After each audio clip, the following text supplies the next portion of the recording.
ओम शांति। आज 31 मार्च 2025 के महावाक्यों के मनन चिंतन में मधुबन से प्यारे मीठे बाप दादा ने कहा, मीठे बच्चे, तुम अभी पुरानी दुनिया के गेट से निकल शांति धाम और सुख धाम के नए गेट से प्रवेश कर रहे हैं। बाबा ही आकर हमें मुक्ति, जीवन मुक्ति का रास्ता बताते हैं। तो आज बाबा ने गेटों की बात करी। तो बॉम्बे में है गेटवे ऑफ इंडिया और दिल्ली में है इंडिया गेट। तो हमेशा बाबा ने कहा दो गेट होते हैं। ये पॉइंट्स बाबा समझाने के लिए हैं। हम किसी को समझाते हैं तो हमारे बुद्धि में नए नए पॉइंट इमर्ज हो। तो किसको कैसे तीर लगता है, किसको कैसे तीर लगता है। आज बाबा ने स्लोगन की भी बात करी। स्लोगन अर्थात जैसे ऐसे कौन से पॉइंट लिखें। बच्चों को भी मनन चिंतन करना चाहिए। बाबा भी हमें मुरलियों में बताते हैं, भाई बोर्ड पे ऐसे लिखो, ऐसे लिखो। तो आज मुक्ति, जीवन मुक्ति के गेट के लिए लिखा है बाबा ने। तो एक गेट है आने का और एक गेट है जाने का। तो हम आत्माएं परम धाम से सतयुग में आने वाली आत्माएं 5,000 वर्ष पहले सतयुग के गेट से प्रवेश करती हैं। और 5,000 वर्ष की यात्रा के बाद तो हम सबका जाने का गेट तो एक ही हो गया। परम धाम जाएंगे हम सब आत्माएं। पर जो आते हैं तो ये जो 8 अरब आत्माएं हैं, ये भी एक ही गेट ही हो गया। पर हम सतयुग में आते हैं, कोई त्रेता में आता है, कोई द्वापर में आता है, कोई कलयुग में आता है। तो इस तरीके से सभी आत्माएं आती अलग अलग समय पे हैं। और गेट हम कह सकते हैं या तो एक है या अलग अलग है, ये तो नहीं पता। और जाने का गेट हम सबका एक ही है, क्योंकि हम वापस अपने आप तो जा नहीं सकते।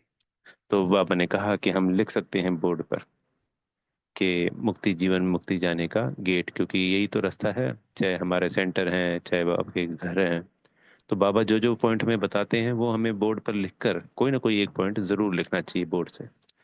बाबा अनेकों पॉइंट इसलिए बताते हैं, वो बुद्धिमानों की बुद्धि है। तो किसकी बुद्धि में क्या टच कर जाए और उससे उसका भला हो जाए, और साथ में जिस आत्मा ने बोर्ड बना के लगाया है उसका कितना बड़ा पुण्य जुड़ जाए, कुछ भी पता नहीं। तो हमें तो सिर्फ बाबा की एक तरीके से नकल करनी है, अपनी अकल भी दौड़ानी है, अपना मनन चिंतन भी करना है। बाबा ने कहा सुबह का समय बहुत अच्छा है योग का।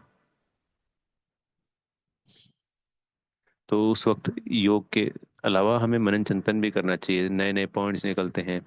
बाबा के साथ हमारी कैचिंग और टचिंग बहुत अच्छी होती है। तो उन पॉइंट्स को हमें फिर इम्प्लीमेंट करना चाहिए।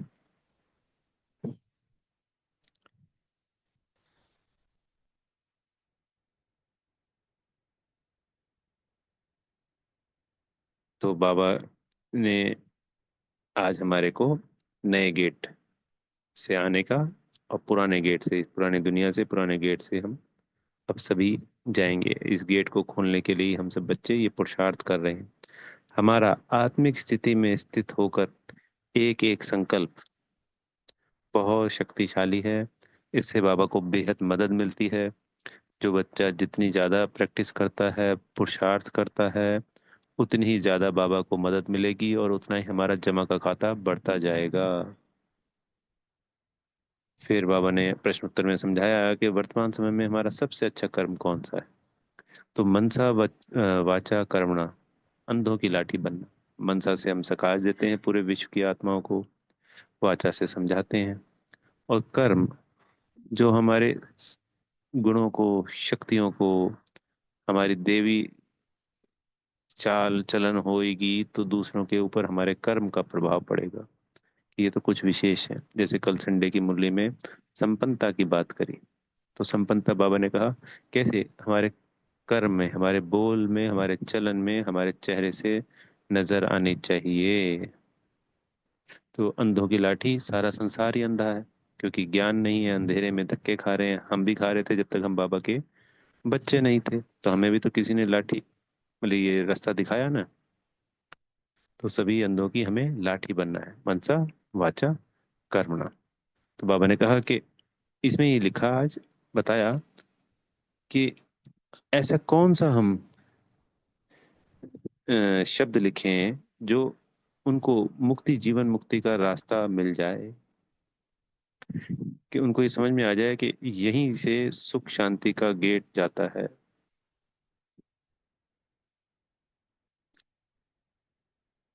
फिर बाबा ने आज अलाउद्दीन की बत्ती की बात करी। तो अलाउद्दीन का चिराग होता है जिसको रगड़ते हैं और सर्व इच्छाएं पूरी रहती हैं। तो हर आत्मा चाहती है, उसके जीवन में क्या होती है, मुख्य मुख्य बातें, सुख शांति, प्रेम, धन, सेहत, परिवार। ठीक है, कुछ आत्माओं को ये सब मिल जाता है, वो आत्माएं हैं, वो जो नई आत्माएं हैं जिनके ऊपर विकर्मों का बोझा नहीं है। पर सत्युग वाली सुख शांति प्रेम तो किसी को भी यहाँ मिल नहीं सकता। क्योंकि जितना भी यहाँ सुख शांति मिलती है वो उसी को भरपूर मान लेते हैं, उसी को अच्छा मान लेते हैं। क्योंकि जैसे होता है ना, एक कोई चीज खराब खाए जा रहा है, उसको वही अच्छी लग रही है। उससे उससे अच्छी उसने कभी देखी नहीं, कभी सुनी नहीं, तो उसको वही सबसे बेस्ट लगेगी, सबसे अच्छी लगेगी। जब उस चीज से और बेटर चीज यूज करेगा तब कहेगा अरे ये तो जमीन आसमान का फर्क है। तो हम आत्माओं में समाहित है वो सुख शांति। क्योंकि हम आते ही सतयुग में हैं, हमने वो सोना देखा हुआ है, इसलिए हम भारतवासी ही तो सबसे ज्यादा सोने की डिमांड करते हैं, सबसे ज्यादा सोने रूपी धातु को प्रेम करते हैं। क्योंकि उसमें हम लगभग लगभग 4,000 वर्षों तक रहे हैं, रहे इन द सेंस उसी में, मिलेगी वो हमारे पूरे जीवन का हिस्सा रहा है 4,000 वर्षों तक। तो वो तो एक स्थूल वस्तु है। तो सोचिए वो जो सुख शांति है, हम आत्मा जिसके स्वरूप है, वो क्यों नहीं भासेगी। तो हमें थोड़ा सा भी दुख दुख लगने लग जाता है। तो बाबा ने कहा कि वो जादूगर की जो बत्ती है वो क्या क्या दिखाती है। वो दिखाती है स्वर्ग, बैकुंठ, सुख धाम। तो बत्ती को कहा जाता है प्रकाश। तो दीपक प्रकाश दिखाता है ना, अलाउद्दीन का चिराग, तो वो प्रकाश है। वो कौन है? बाबा, जो हमें इस प्रकाश के रास्ते पे लेके जाते हैं। हम स्वयं अंधेरे से प्रकाश में तो जाते जाते हैं, पर हम चूंकि काले हो चुकी हैं आत्मा, हम खुद भी प्रकाश बन जाते हैं। पहले खुद प्रकाश बनते हैं, फिर औरों को रास्ता दिखाते हैं।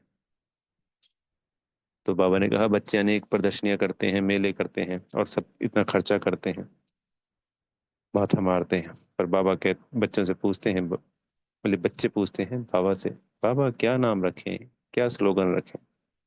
तब बाबा ने आज वो गेटवे ऑफ इंडिया और इंडिया गेट की बात समझाई।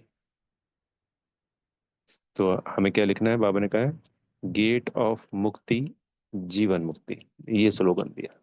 तो अगर हो सकता है तो हम जरूर लिखें। छोटे छोटे बोर्ड लगाने चाहिए। अनेकों बारे में कहा, जैसे कई वकील लोग लगा देते हैं अपने घर पे बोर्ड, कई डॉक्टर लोग लगा देते हैं, यहाँ तक कि इंजीनियर भी लगा देते हैं। तो हम भी छोटा सा बोर्ड लगा सकते हैं उस पे। अगर हमसे समझानी दी जाए तो भी ठीक है, नहीं दी जाए तो हम वो जो उस प्रश्न को पूछने के लिए आएगा, तो हमने समझा दिया, अच्छा नहीं तो उसको हम सेंटर का रास्ता बता सकते हैं। बाबा का आत्मा और परमात्मा का ज्ञान तो जरूर दे ही सकते हैं, उसके बाद उसको सेंटर का रास्ता बताएंगे, हमारे कुल का होगा जरूर जाएगा। सेवा हो गई। वो ज्ञान में चले ना चले इसकी कोई बात नहीं, मैसेज पहुंचाना है सब तक, पूरे विश्व की हर एक आत्मा तक। तो मुक्ति और जीवन मुक्ति का गेट, बाबा ने आज एक बहुत अच्छी बात कही। दूसरा गेट, इसका एक और नाम दिया, गेट ऑफ शांति धाम और सुख धाम, अथवा gate of purity, peace, prosperity. यह बड़े अच्छे अक्षर हैं, बाबा ने कहा बहुत अच्छे अक्षर हैं। और वैसे भी आप देखिए कितने मीठे शब्द हैं ये, प्योरिटी, पीस, प्रॉस्पेरिटी, और लाइन वाइज है। पहले प्योरिटी हम धारण करते हैं, उससे शांति मिलती है, और फिर सुख समृद्धि आती है जीवन में। पहले आत्मा की बात हो रही है यहाँ तो, पर वही आत्मा से फिर हमारे कर्म में, हमारे जीवन में आती है। तो बाबा ने कहा कि जब ये चीजें हम लिखेंगे तो ये सब चीजें यहाँ नहीं है, और एक साथ सब मिल भी नहीं सकती, क्योंकि प्योरिटी नहीं है। प्योरिटी ही फाउंडेशन है इस सुख शांति का, और प्योरिटी ही फाउंडेशन है अथाह धन का। अब हम साधुओं की भी बात करते हैं, अगर वो पवित्र रहते हैं, और चलो उनको लालच है, उनको नहीं आना चाहिए, पर वो जब समाज में आ जाते हैं तो उनके पास धन की कमी नहीं रहती, अगर कहीं लालच करते भी हैं। पर वो क्राइटेरिया राइट नहीं है, एक समझाने के लिए है ये बात। प्योरिटी अपने आप धन को, हर चीज, पॉजिटिव चीज को खींचती है। तो पहले प्योरिटी खींचती है सुख और शांति को, प्रेम को। तो वो प्रेम से जब हम भरपूर होते हैं, तो इसके लिए आज बाबा ने वरदान दिया है हमको, पर वो अभी बाद में करते हैं। तो बाबा ने कहा कि बच्चे ने बुलाते हैं, ब्रह्मा बाबा को न्योता देते थे कि ये ओपनिंग सेरेमनी करनी है, यहाँ आओ। तो बाबा ने कहा ये कायदा नहीं है, ये लॉ नहीं है, सेरेमनी तो किसी से भी हम करवा सकते हैं, अखबारों में भी निकलवा सकते हैं, कोई भी वीआईपी को बुला के करा सकते हैं। और हमेशा बुद्धि में रहे कि करण कराउन हार करा रहा है। कोई भी कर्म करते हैं, अच्छा कैसे भी है, बाप दादा को याद करें जी, वो करण कराउन हार हैं और हम बच्चे निमित्त करण हार हैं। तो वो ओपनिंग बाबा के द्वारा ही मानी जाएगी। आज तो चलो ब्रह्मा बाबा नहीं है, पर जब थे तब बाबा ने इस मुरली में ये क्लियर किया है। तो हम सब बच्चों को एक, रोज आजकल कह रहे हैं अंधों की लाठी बनना है। तो जितना हो सके, जैसे हो सके पैम्पलेट दें, मुख से मैसेज तो देना ही देना है। बाबा ने आज मुरली में कहा है कि कम से कम बोलना है। फिर बाबा ने एक समझानी दी है क्रोध के ऊपर। तो मनसा वाचा कर्मणा, पहले मन में क्रिएट होता है क्रोध। तो हमारे अंदर जैसे किसी के प्रति जलन, ईर्ष्या, राग द्वेष, कुछ भी नेगेटिव संकल्प बार बार क्रिएट होंगे, फिर वो मुख में आ जाएंगे जब भी कोई बात होगी तो। और फिर हमारे कर्म के द्वारा, कर्म तो से हो गया हाथापाई मारना, और वहां तक तो बीके भाई नहीं जाते, पर मुख पे भी नहीं आना चाहिए, क्योंकि अभी कल की मुरली में समझाया था ना कि वो सबको दिखाई देता है, ओपन हो जाता है। परसों की मुरली में था, क्रोध ऐसी चीज है जो पूरे संगठन में सबको नजर आ जाती है, तो उससे बाबा की गिलानी होती है और हम डिफेम होते हैं, हमारा पाप का खाता बढ़ जाता है और फिर सजा मिलती है, और फिर आगे पुरुषार्थ करने में भी दिक्कत आती है।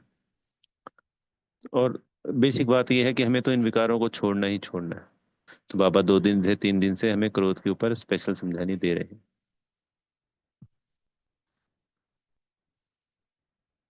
बाबा ने कहा बाबा की याद में रहना है, पर ये माया याद में रहने नहीं देती है, गुटखे खाते रहते हैं।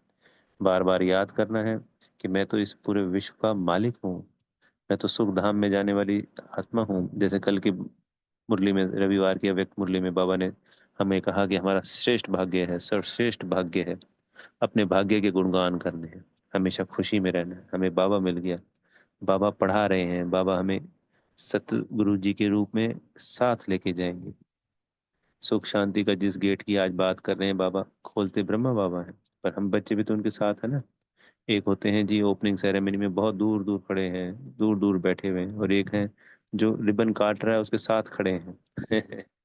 तो रॉयल फैमिली में जब महाराजा महारानी होते हैं, तो बाबा ने कहा कि उनका जो रॉयल फैमिली का रुतबा है, तो वो बिल्कुल इक्वलेंट होता है उन महाराजा महारानी के। फिर बाबा ने कहा कि जो महाभारत लड़ाई लड़ने वाली और लगने वाली है, वो विदेशों से ही लगने वाली है। विदेशों से ये चिंगारी पूरे विश्व में फैलेगी, और हम सब कुछ आत्माएं ही इस धरती पे बचेंगी। इस तरीके की बाबा ने बहुत सारी हमें मुरली के द्वारा आज अनेक अनेक बातें बताई। फिर आज बाबा ने हमें वरदान में कहा कि स्नेह की बाण द्वारा, स्नेह में घायल करने वाले, स्नेह और शांत और प्राप्ति संपन्न लवलीन आत्मा भव। तो जैसे संसार में उदाहरण दिया बाबा ने कि कोई भी किसी के लव में लीन होता है, तो कहते हैं ना कि ये तो उसके प्यार में पागल है, ऐसे है वैसे, बहुत सारी बातें बनाते हैं। तो और उसको वही नजर आता है। तो हम जब ज्ञान की रीति किसी को समझा रहे हैं, तो उसमें बाबा के प्रति हमारा प्रेम होगा, और बाबा से हम प्रेम से भरपूर होंगी आत्मा, बाबा की याद की वजह से। तो वो सामने वाले के ऊपर प्रभाव ज्यादा डालेगा, तीर लगने के चांस ज्यादा होंगे।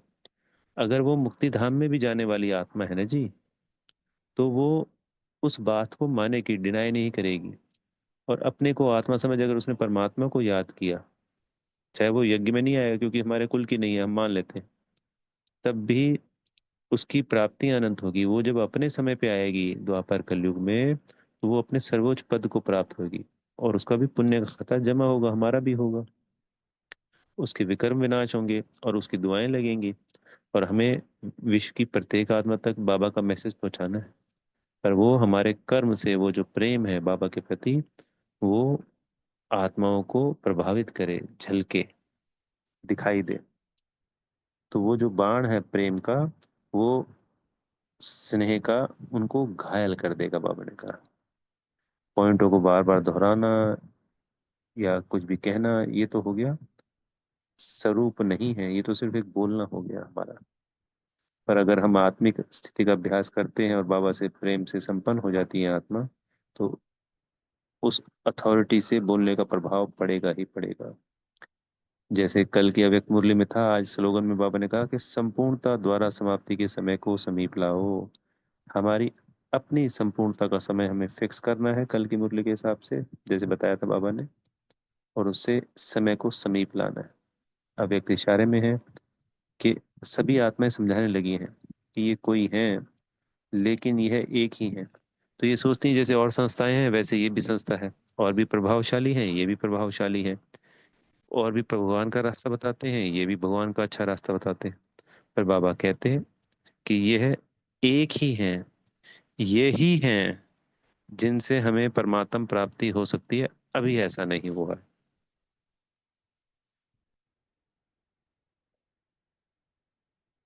कि इनका ज्ञान नया है, ये उस पूरे विश्व के ज्ञान का बीज है। इनका प्रेम निस्वार्थ प्रेम है, इनका प्रेम रूहानी प्रेम है। ये जब अनुभव करेंगे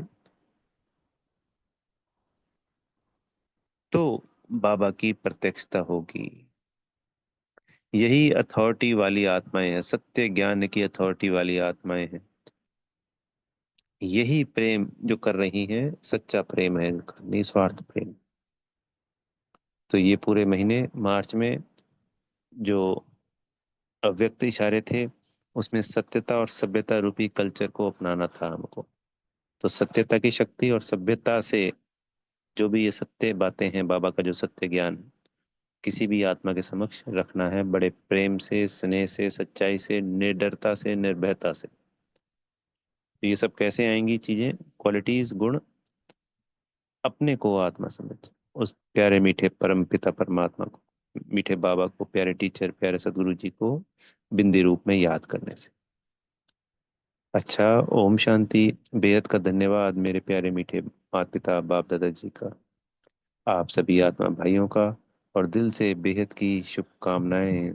सभी बाबा के प्रेम में लीन हो, लवलीन हो। वो परमात्म प्रेम बेहद की सभी आत्माओं को रिसीव करवा रहे हैं। दिल से आप सबको बेहद की शुभकामनाएं। ओम शांति।